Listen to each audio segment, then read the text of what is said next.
Hello and welcome to our dig into the Bible book of Revelation. We are in chapter 19 and today we're exploring verses 17 to 21. This is what they say. And I saw an angel standing in the sun who cried in a loud voice to all the birds flying in midair, "Come, gather together for the great supper of God, so that you may eat the flesh of kings, generals and the mighty, of horses and their riders, and the flesh of all people, free and slave, great and small." Then I saw the beast and the kings of the earth and the armies gathered together to wage war against the rider and his horse and his army. But the beast was captured, and with it the false prophet who had performed signs on its behalf. With these signs he had deluded those who had received the mark of the beast and worshipped its image. The two of them were thrown alive into the fiery lake of burning sulphur. The rest were killed with a sword coming out of the mouth of the rider on the horse, and all the birds gorged themselves on their flesh. Well, today we encounter the next two visions in the series of 7 that John sees in chapters 19 and 20 in Revelation. The second vision, with which our reading begins, shows us the gathering to the great supper of God.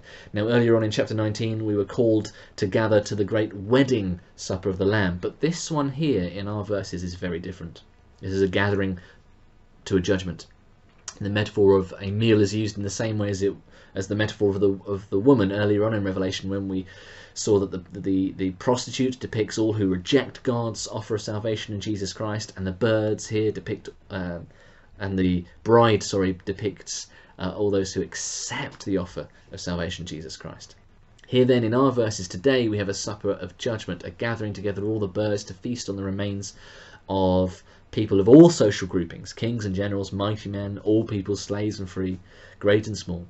These are the ones who are rejecting the offer of salvation. This is the result. And rejecting the offer of salvation is not reserved for one sector of society alone. Just as accepting the gospel is not restricted to one class or tribe or nation. The message of the gospel goes out to all, and all are called to respond. The picture might be somewhat morbid, but it reflects a seriousness of rejecting the gospel of Jesus Christ. Rejecting the gospel will lead to judgment that can't be escaped. It will be as bad as vultures flying overhead, knowing that they're baying for your flesh to satisfy their hunger. It's the same idea as in 2 Corinthians 2, chapter 2, verses 15 to 16, where Paul talks about the gospel. How the gospel and the community of the gospel, the people of God, the church, are an aroma of life for those who are being saved, but of death for those who have rejected Jesus Christ. One way or another, the gospel will be proclaimed and a gathering will take place, preparing people for eternity. If we accept and believe, we gather for salvation. If we reject and rebel, we gather for judgment. The third vision, here John sees the beast and his armies gathering for war, but no fighting is described, only the capture of the beast and his false prophet. They are utterly destroyed, thrown into a fiery lake of burning sulphur, whilst all who worship the beast are killed with the sword. The sword again is not literal, but the sword coming out of the mouth of the rider on the white horse, this is Jesus. And the sword, as we saw in our last video, is the word of God, the gospel. Again, the gospel message is proclaimed, and it leads to life for those who accept it and believe and follow Jesus, but it leads to death for those who reject it and rebel and sin against him. Then we're back into the birds gorging on their flesh, the image of judgment once again.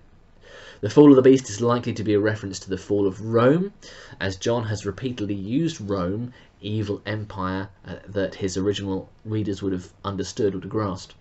He's used Rome as a typical evil power, of idolatrous power in the world across history. But there is also, as we are in the last of the 7s of Revelation, a pointer towards the final judgment. Manifestations of the beast within history will come and go.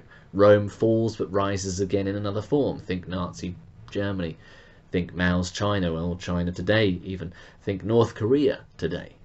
But in the end, the judgment will be final. All who oppose God's will fall eventually, and the day is coming when this fall will be final.